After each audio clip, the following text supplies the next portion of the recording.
Tengan muy buenos días. En esta ocasión hablaremos como equipo de la fisiología renal. Los integrantes son Débora Lechuga, Daniela Leiva, Brian Letona, Selvin López, Stephanie López, Jocelyn Martínez, Nelson Martínez, Natalia Méndez, Alejandra Mejía y Anayansi Mejía. Vamos a cubrir los siguientes objetivos. 1. Filtración glomerular. Definir las estructuras que conforman al glomérulo. Mencionar los mecanismos de reproducción de ultrafiltrado. Definir el concepto de filtración glomerular. Definir el concepto de depuración renal y explicar la utilidad de la prueba de depuración de creatinina y su significado y sus valores normales. 2. Función tubular. Definir los conceptos de reabsorción y secreción tubular. Explicar la función de los túbulos renales, estructura, histología de los distintos segmentos de la nefrona, excreción osmolar, significado y modo de obtenerla, y depuración osmolar, el significado y modo de obtenerla. 3. Disolución y concentración de orina, explicar en qué consiste el mecanismo de contracorriente, esquematizar la reproducción y función de la hormona antidiurética y mencionar la importancia clínica de la capacidad renal para concentrar y diluir la orina.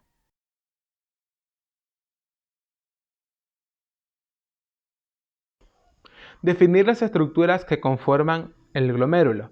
El glomérulo es la parte de la nefrona que ayuda a la filtración. Este está compuesto por un elemento vascular que son los lobulillos capilares o los capilares glomerulares, que se forman a partir de las arteriolas eferente y aferente. Y por una parte epitelial que es la cápsula de Bowman. La cápsula de Bowman es una estructura hueca con forma redondeada que se sitúa al comienzo del componente tubular de las nefronas. Estos rodean al glomérulo y juntos forman el corpúsculo renal, donde se produce el filtrado sanguíneo con el que da comienzo a la formación de orina. Mi nombre es Stephanie Cecilia López Villanueva y en esta ocasión les voy a hablar acerca de los mecanismos de reproducción del ultrafiltrado. Para producir orina, las nefronas y los túbulos colectores desarrollan tres procesos básicos. La filtración glomerular, que es el primer paso en la producción de la orina. El agua y la mayor parte de los solutos del plasma atraviesan la pared de los capilares glomerulares donde se filtran e ingresan en la cápsula de Bowman y luego en el túbulo renal. También tenemos la reabsorción tubular. La reabsorción tubular es a medida que el líquido filtrado fluye a lo largo de los túbulos renales y los túbulos colectores, las células tubulares reabsorben cerca del 99% del agua filtrada y diversos solutos útiles. El agua y los solutos regresan a la sangre mientras esta fluye a través de los capilares peritubulares y los vasos rectos.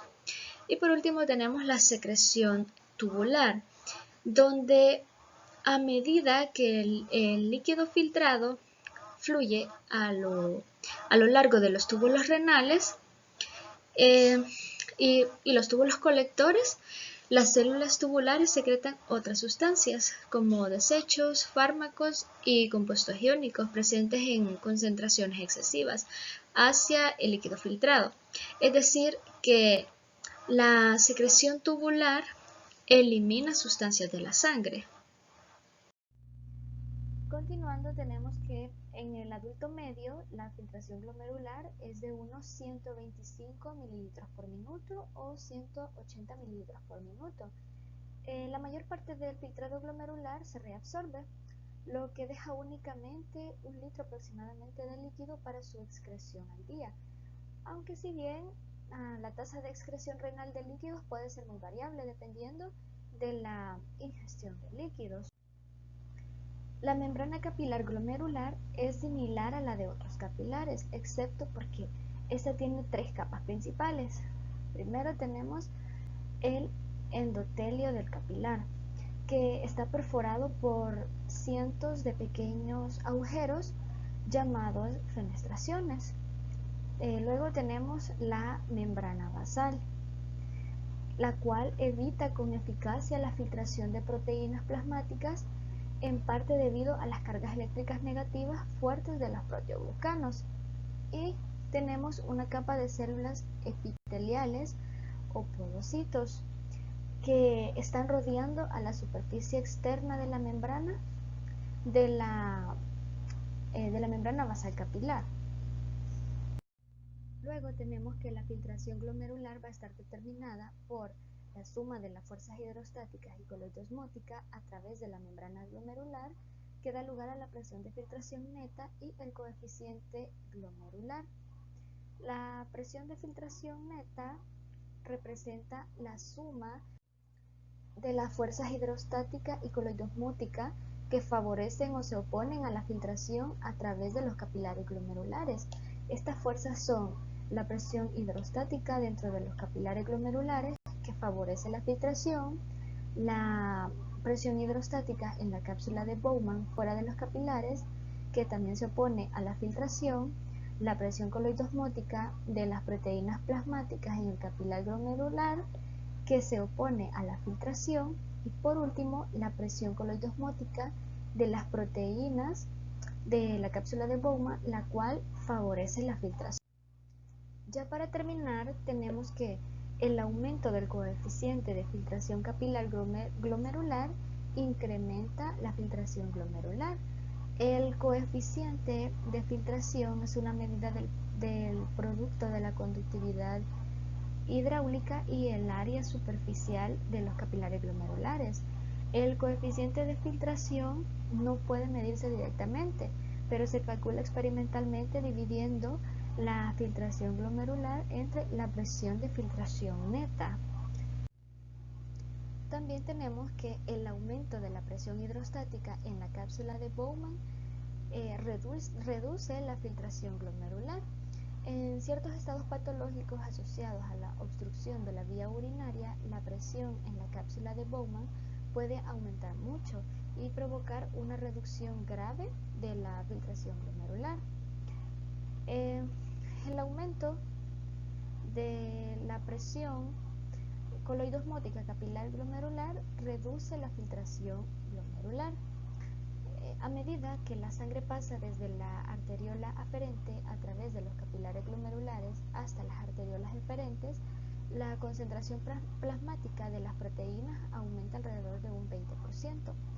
Dos factores que influyen en la presión coloidosmótica capilar glomerular son la presión coloidosmótica del plasma arterial y la fracción del plasma filtrado por los capilares glomerulares.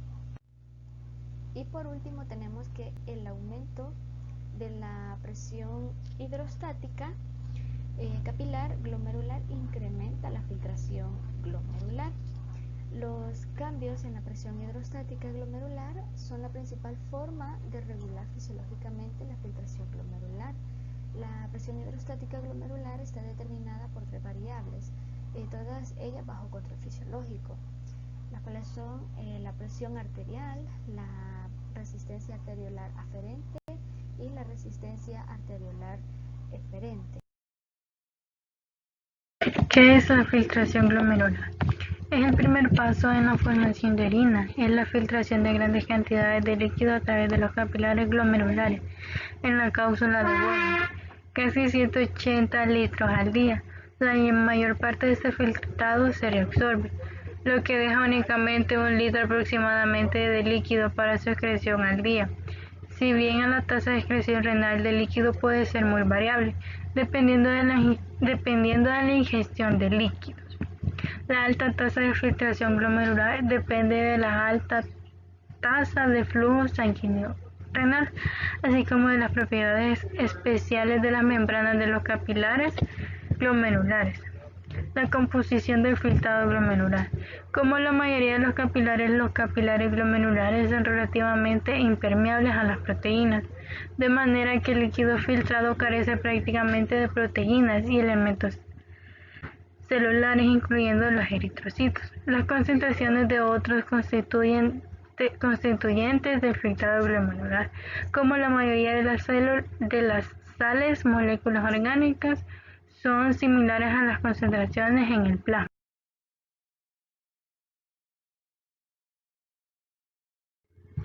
¿Qué es la depuración renal? Es el proceso de separación de las sustancias contenidas en el plasma o a su paso por el riñón, y a esto se le denomina depuración o aclaramiento renal. A esto se le entiende como el volumen del plasma, que en unidad de tiempo es necesario para separar totalmente de él una sustancia determinada. Significa que la sustancia se elimina de la sangre y se excreta en la orina. La evaluación de la depuración renal por lo general se usa en la clínica como una evaluación general de la salud renal. Las evaluaciones repetidas durante un periodo pueden indicar si la función renal es estable o deteriorada. Mi nombre es Jocelyn Martínez y vamos a explicar la utilidad de la prueba de depuración de creatinina, su significado y sus valores normales.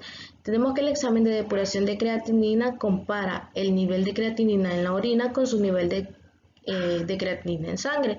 Esa es su utilidad. En los valores normales tenemos que en los hombres el valor normal va desde 0.7 a 1.3 miligramos sobre decilitros y en mujeres de 0.6 a 1.1 miligramos sobre decilitros. El significado de los resultados anormales de depuración de creatinina por debajo de lo normal pueden indicar una necrosis tubular aguda, una obstrucción de salida de la vejiga, insuficiencia cardíaca congestiva, deshidratación, glomerulonefritis, isquemia renal, obstrucciones de la salida renal, insuficiencia renal aguda, crónica y enfermedades renales terminales. Eso es cuando tenemos un significado de la prueba anormal.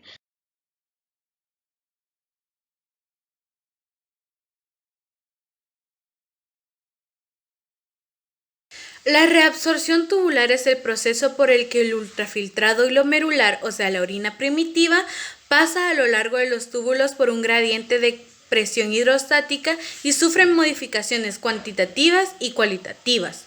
La reabsorción tubular permite conservar sustancias importantes para el organismo, como el agua, glucosa, aminoácidos, entre otros. Además, la reabsorción es capaz de adaptarse a las necesidades del momento, es decir, participa en la homeostasis del medio interno. Para que una sustancia se reabsorba, primero debe ser transportada a través de las membranas del epitelio tubular hasta el líquido intersticial renal y luego a través de la membrana capilar peritubular hasta la sangre. La reabsorción tubular comprende mecanismos pasivos y activos. El transporte activo puede mover un soluto en contra de un gradiente electroquímico y por ello necesita energía del metabolismo. Este mismo transporte se divide en primario y secundario. El primario está acoplado directamente a una fuente de energía, el ATP. La importancia de este transporte es que puedan moverse los solutos en contra de un gradiente electroquímico. Y el secundario está acoplado indirectamente a una fuente de energía.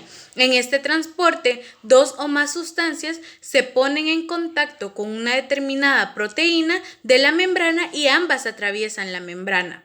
El transporte pasivo, cuando un soluto se transporta fuera de los túbulos mediante un transporte activo primario o secundario, su concentración tiende a reducirse dentro de los túbulos y aumenta el intersticio renal.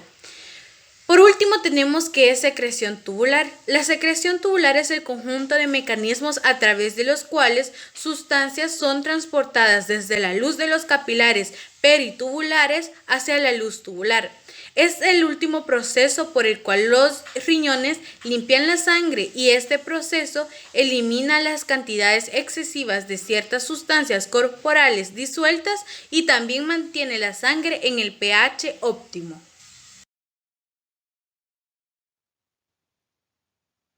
Objetivo número 7. Explique la función de los túbulos renales y la estructura e histología de los distintos segmentos de la nefrona. La función de los túbulos renales. Los túbulos renales son segmentados y la segmentación es importante para la reabsorción de agua, sales y otros solutos filtrados. Ese proceso representa la función principal de los túbulos renales.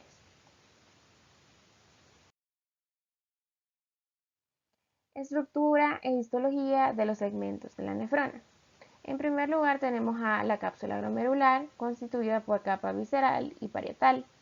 La capa visceral está compuesta por células epiteliales pavimentosas simples modificadas, llamadas podocitos, mientras que la capa parietal está formada por epitelio pavimentoso simple y constituye la pared externa de la cápsula. Luego sigue el túbulo contorneado proximal. Este tiene un epitelio cúbico simple con microvellosidades que forman un prominente borde en cepillo. Luego está el asa de Henle, rama descendente y rama ascendente delgada, que tiene un epitelio pavimentoso simple. Y el asa de Henle, rama ascendente gruesa, tiene un epitelio simple o cilíndrico bajo. La mayor parte del túbulo contorneado distal tiene epitelio cúbico simple. Y la última porción del túbulo contorneado distal y todo el conducto colector tiene un epitelio cúbico simple formado por células principales y intercaladas. El aclaramiento del agua libre se calcula como la diferencia entre la excreción de agua o flujo de orina y el aclaramiento osmolar, que es la fórmula que tenemos representada en la diapositiva. De este modo, el aclaramiento de agua libre representa la intensidad con la que se excreta agua libre de solutos en los riñones. Cuando el aclaramiento del agua libre es positivo, los riñones están excretando un exceso de agua. Cuando el aclaramiento del agua libre es negativo, los riñones están eliminando del organismo un exceso de solutos y están conservando el agua. Entonces, usando el ejemplo comentado antes, si el flujo de orina es de 1 mililitro por minuto y el aclaramiento osmolar es de 2 mililitros por minuto, el aclaramiento de agua libre sería de menos 1 mililitro por minuto. Esto significa que los riñones, en lugar de estar eliminando más agua que solutos, en realidad están devolviendo el agua a la circulación sistémica, como ocurre en las deficiencias de agua. Luego, siempre que la osmolaridad de la orina sea mayor que la del plasma, el aclaramiento del agua libre es negativo, lo que indica que se conserva agua. Cuando los riñones están formando una orina diluida, es decir, la osmolaridad de la orina es menor que la del plasma, el aclaramiento de agua libre tendrá un valor positivo, lo que denota que los riñones están extrayendo más agua del plasma que solutos. De este modo, el agua libre de solutos, llamada agua libre, se está perdiendo del cuerpo y el plasma se está concentrando cuando el aclaramiento de agua libre es positivo. Mi nombre es Débora Arlet Lechuga y les voy a hablar acerca de la depuración osmolar. La depuración osmolar es el volumen del plasma del cual se elimina una sustancia en 1 minuto por excreción de su orina. Su medición es el milímetro por minuto y se refiere a la capacidad de los riñones para remover moléculas de sustancia del plasma sanguíneo y excretarlas en la orina. Para obtener la depuración osmolar se debe ocupar la siguiente fórmula. Depuración osmolar es igual a volumen por minuto por osmolaridad de la orina y se divide por la osmolaridad del plasma. Un caso especial se da cuando la función estudia respecto al conjunto de sustancias que determina la osmolaridad plasmática y se obtiene aclaramiento osmolar.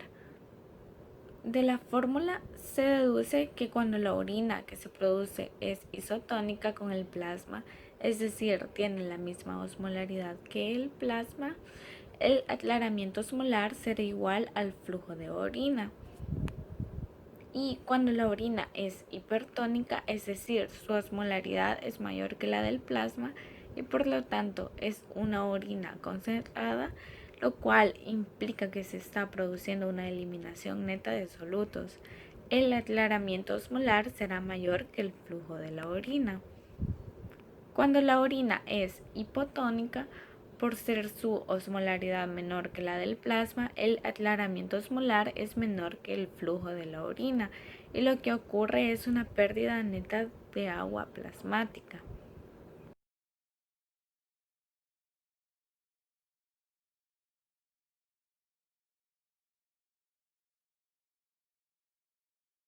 Explique en qué consiste el mecanismo contracorriente. ¿Qué es un sistema contracorriente? Es un mecanismo usado para transferir sustancias entre dos fluidos que van en una dirección opuesta. La multiplicación por contracorriente es una función de las asas de Henle que consiste en depositar cloruro de sodio en las regiones más profundas del intersticio. Esto se da en dos pasos: el efecto único y el flujo de líquido tubular. El efecto único se refiere al paso de cloruro de sodio hacia el intersticio en el segmento ascendente y al paso del agua desde el segmento descendente del túbulo hacia el intersticio. Recordemos que el segmento descendente es impermeable a solutos y es permeable al agua. Este efecto único concentra el intersticio medular y el líquido tubular. La hormona antidiurética aumenta la actividad de este cotransportador. La urea también participa en esta hiperosmolaridad, no solo el cloruro de sodio. Y el flujo de líquido tubular, a medida que nuevo líquido entra en la rama descendente desde el túbulo proximal, un volumen igual de líquido sale de la misma y entra al túbulo distal. Como podemos ver en la imagen, en el paso 1 todo está equilibrado. En el paso 2 tenemos el efecto único, donde pasan solutos hacia el intersticio por la rama descendente. En el paso 3, el agua pasa hacia el intersticio y es llevada rápidamente por los vasos rectos. En el paso 4, el flujo pasa de descendente a ascendente y después se da otra vez el efecto único.